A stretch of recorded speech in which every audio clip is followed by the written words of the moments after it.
Everyone. तो आज के इस वीडियो में हम देखेंगे डेटा स्ट्रक्चर्स क्या होते हैं और एल्गोरिदम्स क्या होते हैं और डेटा स्ट्रक्चर्स का क्लासिफिकेशन कैसे होता है। सो डेटा स्ट्रक्चर क्या होते हैं? A data structure is a way to store and organize data in an efficient manner.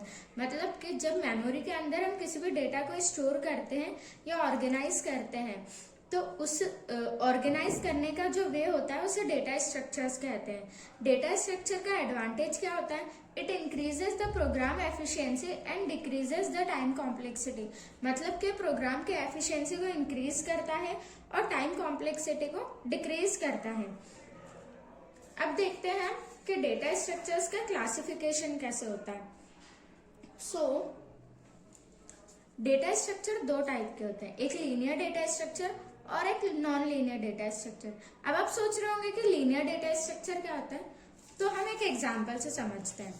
Suppose जैसे हमारे पास ये एक एरे है, तो इसमें क्या है कि एक एलिमेंट आगे सिर्फ एक ही एलिमेंट से अटैच्ड है और इसके अंदर जो ट्रैवर्सिंग होगी वो भी लीनियर फॉर्म में होगी, इसीलिए हम इसे कहते हैं लीनियर डेटा स्ट्रक्चर। बट जो ट्री होता है उसके अंदर क्या होता है कि जो ट्रैवर्सिंग होती है वो पहले लेफ्ट में होगी, देन राइट में होगी, फिर लेफ्ट में होगी, फिर राइट में होगी। तो इस टाइप से क्या होगा कि नॉन लीनियर फॉर्म में ट्रैवर्सिंग होती है और इसके अंदर एक elements more than one element से कनेक्टेड हो सकते हैं, इसलिए इसको हम कहते हैं नॉन लीनियर डेटा स्ट्रक्चर्स। अब लीनियर डेटा स्ट्रक्चर भी दो टाइप के होते हैं, स्टैटिक डेटा स्ट्रक्चर और dynamic data structure. Static data structures में आते हैं array and dynamic data structures के अंदर आते हैं Q, stack and link list.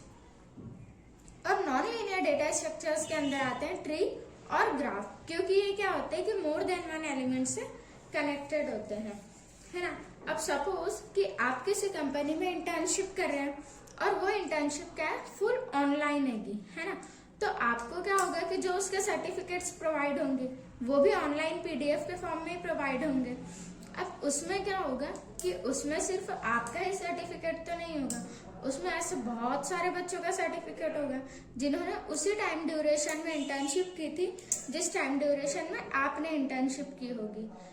तो क्या होगा कि अगर उस पीडीएफ में जो सर्टिफिकेट्स हैं वो अल्फाबेटिकल ऑर्डर में अरेंज्ड नहीं है, तो आपको क्या करना पड़ेगा, आपको स्टार्टिंग से फाइंड करना पड़ेगा कि आपका नाम कहाँ पर आ रहा है। सपोज मेरा नाम हर्षिता है, तो मैं क्या करूंगी कि मैं स्टार्टिंग से देखूंगी कि हर्षिता नाम का सर्टिफिकेट कहाँ पर है ना। इसमें क्या होगा, मुझे क्या होगा कि टाइम ज्यादा कंज्यूम होगा और क्या होगा कि डिफिकल्टी होगी मेरा नाम फाइंड करने में, है ना।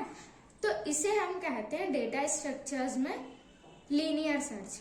But on the other hand क्या हो कि अगर वो जो डेटा है, जो सर्टिफिकेट्स है, वो अल्फाबेटिकल ऑर्डर में अरेंज्ड हो, है ना, तो क्या होगा कि आपको पता है कि एच बीच में कहीं लाई करता है, तो आप एच वाले वर्ड पर जाएंगे और आप वहां पर सर्च कर लेंगे कि हर्षिता नाम का सर्टिफिकेट कहाँ पर है। इसे हम कहते हैं बाइनरी सर्च। इसमें क्या होगा कि जो आपका टाइम है वो भी कंज्यूम नहीं होगा और आपको अपना नाम फाइंड करने में कोई डिफिकल्टी भी नहीं होगी। इसीलिए हम डेटा स्ट्रक्चर्स का यूज करते हैं जिसमें हमें क्या हो कि हमें आसानी हो, जैसे कि हम उसमें क्या कर सकते हैं, आसानी से डिलीशन भी कर सकते हैं, इंसर्शन भी कर सकते हैं, और अगर हमें किसी पर्टिकुलर स्पेसिफिक पोजीशन से डेटा को डिलीट करना है या इंसर्ट करना है तो हम वो भी डेटा स्ट्रक्चर्स में कर सकते हैं। अब हम देखते हैं कि एल्गोरिदम क्या होती है। An algorithm is a set of steps to solve a particular problem or performing some task। मतलब कि किसी भी पर्टिकुलर प्रॉब्लम को सॉल्व करने के लिए या फिर किसी टास्क को परफॉर्म करने के लिए हम जो सेट ऑफ स्टेप्स लिखते हैं वो एल्गोरिदम कहलाती हैं। अब एल्गोरिदम्स के कैरेक्टरिस्टिक्स क्या क्या होते हैं। In an algorithm result of each steps are uniquely defined. मतलब कि हर स्टेप जो है वो यूनिकली डिफाइंड होना चाहिए। मतलब ऐसा नहीं है कि आपके प्रीवियस स्टेप भी सेम है और नेक्स्ट स्टेप भी सेम है, क्योंकि ये क्या हो गया, सेम हो गई, इसका आउटपुट भी सेम आएगा।